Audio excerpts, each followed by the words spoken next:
اعوذ باللہ من الشیطان الرجیم، بسم اللہ الرحمن الرحیم۔ آج ہم سورۃ البقرہ کی آیت نمبر 185 سے پڑھیں گے، 185 سے 187 تک۔ چلیں سبق کا آغاز کرتے ہیں۔ اعوذ باللہ من الشیطان الرجیم۔ شہر مہینہ رمضان کا الذی وہ ہے کہ انزل فیہ القرآن، اس میں نازل کیا گیا ہے قرآن، ھدی للناس، جو لوگوں کے لیے باعث ہدایت ہے، وبینات من الہدی، اور واضح ہیں نشانیاں ہیں، من الہدی ہدایت کی، والفرقان اور معجزے ہیں۔ ومن شہد منکم الشہر، جو کوئی حاضر ہو تم میں سے اس مہینے میں، فلیصم، اسے چاہیے کہ وہ روزے رکھے۔ ومن کان مریضا، جو کوئی بیمار ہو، اول سفر یا سفر پر ہو، فعدۃ من ایام اخر، تو دوسرے دنوں میں اس کی گنتی کو پورا کرے۔ یرید اللہ بکم الیسر ولا یرید بکم العسر، اللہ کا ارادہ تمہارے ساتھ آسانی کا ہے، اللہ کا ارادہ تنگی کا نہیں ہے۔ وَلِتُكْمِلُوا الْعِدَّةَ، تاکہ تم پوری کرو گنتی، وَلِتُكَبِّرُوا اللَّهَ عَلَى مَا هَدَاكُمْ، تاکہ تم اللہ کی کبریائی بیان کرو اس بات پر کہ اس نے تمہیں ہدایت دی، وَلَعَلَّكُمْ تَشْكُرُونَ، تاکہ تم اللہ کا شکر ادا کر سکو۔ اس آیت کے اندر اللہ رب العالمین بتا رہے ہیں کہ رمضان کا مہینہ اتنا عظیم مہینہ ہے کہ رمضان میں نزول قرآن ہوا ہے، قرآن نازل ہوا ہے۔ نزول قرآن کا یہ مطلب نہیں کہ قرآن مکمل، یعنی مکمل قرآن کسی ایک رمضان میں نازل ہو گیا، بلکہ یہ ہے کہ رمضان کی شب قدر میں لوح محفوظ سے آسمان دنیا پر اتار دیا گیا تھا، وہاں بیت العزہ کے اندر، ٹھیک ہے، بیت العزہ میں رکھ دیا گیا تھا، وہاں سے حسب حالات 23 سالوں تک اترتا رہا ہے۔ اس لیے یہ کہنا کہ قرآن رمضان میں یا لیلۃ القدر یا لیلہ مبارکہ میں اترا ہے، یہ سب صحیح ہے، کیونکہ لوح محفوظ سے تو رمضان ہی میں اترا تھا، لوح محفوظ سے رمضان میں اترا تھا، اور لیلۃ القدر اور لیلہ مبارکہ یہ ایک ہی رات ہے، یعنی قدر کی رات جو رمضان ہی میں آتی ہے۔ بعض کے نزدیک اس کا مفہوم یہ بھی ہے کہ نبی صلی اللہ علیہ وسلم کی طرف بھی رمضان ہی میں نزول قرآن کا آغاز ہوا تھا، پہلی وحی جو غار حرا میں آئی وہ رمضان ہی میں آئی۔ قرآن مجید اور رمضان المبارک کا آپس میں بہت گہرا تعلق ہے، اسی وجہ سے نبی صلی اللہ علیہ وسلم اس ماہ مبارک میں حضرت جبرائیل سے قرآن کا دور کیا کرتے تھے، یعنی جس سال آپ صلی اللہ علیہ وسلم کی وفات ہوئی، آپ نے رمضان میں جبرائیل کے ساتھ 2 مرتبہ دور کیا۔ دور کس طرح کرنا، یعنی نماز تراویح کے اندر قرآن کو پڑھتے تھے۔ تو جس سال آپ صلی اللہ علیہ وسلم اس دنیا سے گئے ہیں، اس سال آپ صلی اللہ علیہ وسلم نے 2 قرآن مکمل کیے ہیں۔ رمضان کی 3 راتوں یعنی 23، 25 اور 27، ان راتوں میں آپ نے صحابہ اکرام کو با جماعت قیام بھی کروایا تھا، جسے اب تراویح کہا جاتا ہے۔ یہ تراویح 8 رکعات اور وتر کے ساتھ 11 رکعات تھی، جس کی صراحت حضرت جابر رضی اللہ کی روایت میں ہے، جو امام مروزی رحمہ اللہ کی قیام اللیل میں ہے۔ اسی طرح حضرت عائشہ رضی اللہ تعالی عنہا کی بھی روایت ہے، جو صحیح البخاری کے اندر موجود ہے۔ نماز تراویح کا 20 رکعات پڑھنا نبی صلی اللہ علیہ وسلم سے کسی بھی حدیث سے ثابت نہیں ہے۔ نبی صلی اللہ علیہ وسلم سے جو ثابت ہے وہ 8 تراویح ہیں، 8 رکعت تراویح اور 3 وتر نبی صلی اللہ علیہ وسلم سے ثابت ہے۔ رمضان المبارک کے احکام اللہ رب العالمین نے جب بتائے کہ رمضان کے یہ احکامات ہیں، تو رمضان بڑا عظیم مہینہ ہے، تو اس مہینے کو شہر الصبر بھی کہتے ہیں، صبر کا مہینہ بھی۔ یہ اتنا عظیم مہینہ ہے کہ اس میں کی گئی ایک نیکی اللہ تعالیٰ 700 گنا عطا کرتا ہے۔ اگر کوئی ایک نفل پڑھے گا تو اسے اللہ تعالیٰ فرض جتنا اجر دے گا، اور اگر کوئی ایک فرض پڑھے گا اللہ تعالیٰ اسے 70 فرضوں کے برابر اجر عطا کرے گا۔ سبحان اللہ۔ اور اس کی عبادت اتنی عظیم ہوتی ہے، اور اس میں نبی صلی اللہ علیہ وسلم نے فرمایا رمضان کے مہینے میں شیطان کو باندھ دیا جاتا ہے اور جکڑ دیا جاتا ہے۔ رمضان اتنا عظیم مہینہ ہے کہ اس میں ہر وقت جو ہے قیام قرات سب کر سکتے ہیں۔ رمضان اتنا عظیم مہینہ ہے، اس میں برکتوں کا یہ مہینہ ہے، ہر طرح برکتوں کا نزول ہوتا ہے۔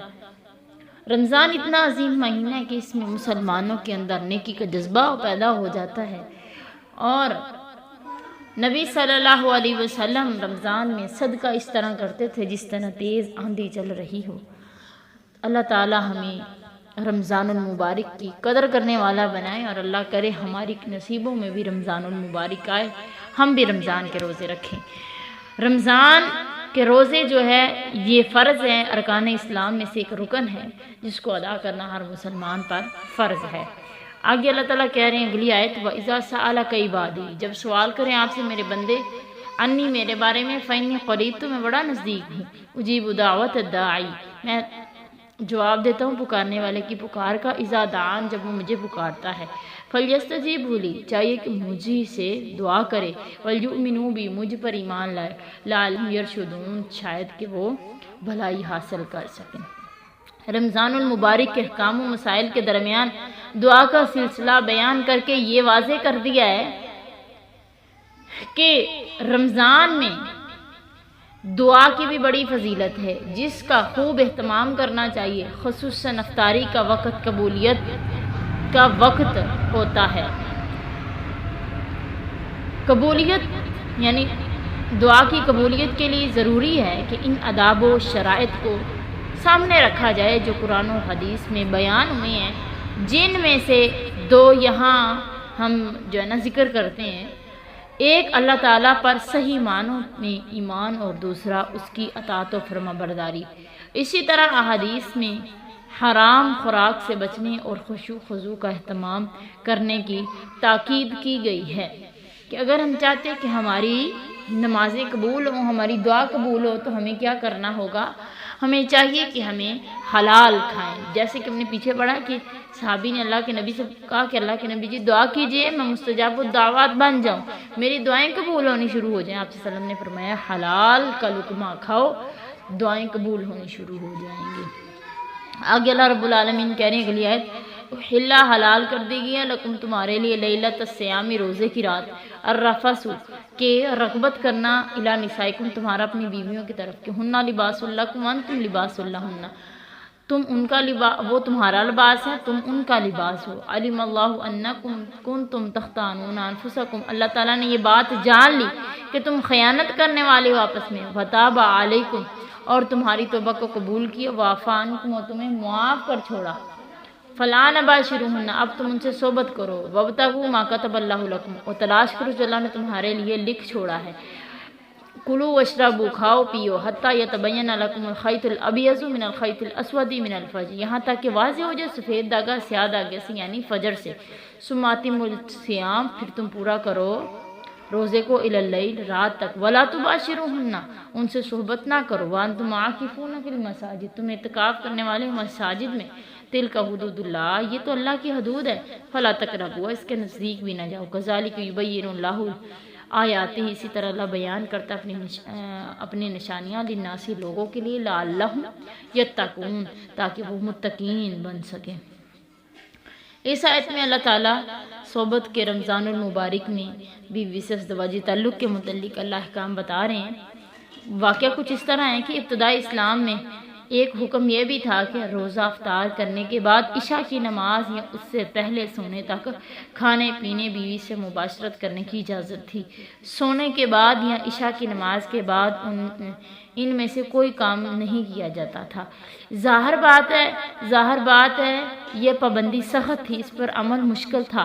اللہ تعالیٰ نے اس آیت میں یہ دونوں پابندیاں اٹھا لی اور افطار سے لے کر صبح صادق تک کھانے پینے بیوی سے صحبت کرنے کی اجازت بھی دے دی۔ الرفث سے مراد بیوی سے ہم بستری کرنا ہے، ٹھیک ہے، اور الخیط الابیض سے مراد صبح صادق ہے، الخیط الاسود سے مراد سیاہ دھاری سے مراد رات ہے، ٹھیک ہے۔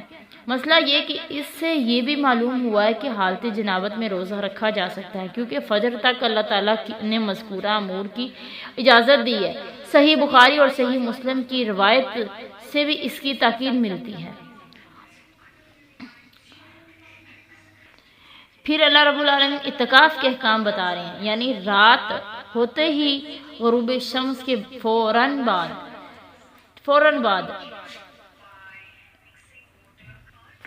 روزہ افطار کرنا، یعنی روزہ افطار کیے بغیر دوسرا روزہ رکھ لینا۔ اس سے نبی صلی اللہ علیہ وسلم نے نہایت سختی سے منع کیا ہے۔ کس لیے منع کیا ہے کہ رات ہوتے ہی سورج جب غروب شمس ہو جائے روزہ افطار کر لو، تاخیر مت کرو۔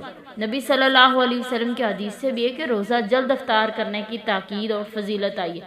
دوسرا یہ کہ وصال مت کرو۔ وصال کسے کہتے ہیں؟ وصال مطلب یہ ہے کہ ایک روزہ افطار کیے بغیر دوسرا رکھ لینا۔ تو اس سے نبی صلی اللہ علیہ وسلم نے نہایت سختی سے کیا کیا ہے؟ منع کیا ہے۔ ہاں البتہ اگر ہم روزے رکھ رہے ہیں، فرضی روزے ہمارے، ہم سے اٹھا نہیں گیا، تو ہم اگر طاقت رکھتے ہیں فرضی روزہ، رات کو کھایا پیا ہم نے، تو ہم رکھ لیں، ضروری ہمیں رکھنا چاہیے، کیونکہ یہ بہت بڑا فرض ہے۔ اگر ہم طاقت رکھتے ہیں تو ہم اس کو ضرور ادا کریں۔ اس کو عادت نہیں بنانا، یہ باعث مجبوری ہے، ٹھیک ہے۔ اس کے بعد ہے اعتکاف کے احکام، ٹھیک ہے۔ اعتکاف کی حالت میں بیوی سے مباشرت، بوسہ کرنے، ان سب چیزوں کی اجازت نہیں ہے۔ البتہ ملاقات اور بات چیت جو ہے نا وہ جائز ہے۔ تو اعتکاف کہاں کرنا چاہیے؟ اللہ کہہ رہے ہیں عاکفون فی المساجد، مساجد میں اعتکاف کرنے کی بات ہے۔ اس بات کی دلیل ہے کہ اعتکاف کے لیے مسجد ضروری ہے، چاہے مرد ہو یا عورت۔ ازواج مطہرات نے بھی مسجد میں اعتکاف کیا، اس لیے عورتوں کا اپنے گھر میں اعتکاف بیٹھنا صحیح نہیں ہے۔ البتہ مسجد میں ان کے لیے ہر چیز کا مردوں سے الگ انتظام کرنا نہایت ضروری ہے، تاکہ مردوں سے کسی طرح کا میل جول نہ ہو۔ جب تک مسجد میں معقول اور محفوظ اور مردوں سے بالکل الگ انتظام نہ ہو، عورتوں کو مسجد میں اعتکاف بیٹھنے کی اجازت نہیں دینی چاہیے۔ عورتوں کو بھی اس پر اصرار نہیں کرنا چاہیے، یہ ایک نفلی عبادت ہے۔ جب تک پوری طرح تحفظ نہ ہو، اس نفلی عبادت سے گریز بہتر ہے۔ عورت کی عصمت کا تحفظ جو فرض ہے، اس لیے نفلی عبادت سے زیادہ بہتر ہے یہ۔ تو عورت کے لیے زیادہ نفلی عبادت سے بہتر ہے کہ اس کی عصمت کا تحفظ ہو۔ جب تحفظ ہو پھر وہ کیا کرے؟ مسجد میں اعتکاف کرے۔ اس کے سوا گھروں میں اعتکاف ہمارا نہیں ہوگا۔ تو اگر انتظام نہیں ہوتا تو کوئی بات نہیں، چھوڑ دیں اسے، یہ نفلی عبادت ہے۔ اس کے سوا اور بھی تو کتنی عبادتیں ہیں نا نفلی، جو نبی صلی اللہ علیہ وسلم سے ثابت شدہ ہیں، جس کا پکا پتہ ہے کہ اس کا اجر ہمیں ملے گا۔ ایسے ہم سنت کے خلاف کریں گے تو ہمیں اجر اس کا نہیں مل پائے گا۔ اللہ تعالیٰ سنت کے مطابق عمل کرنے کی توفیق دے۔ آج کا سبق کتنا آگے انشاءاللہ کل کریں گے۔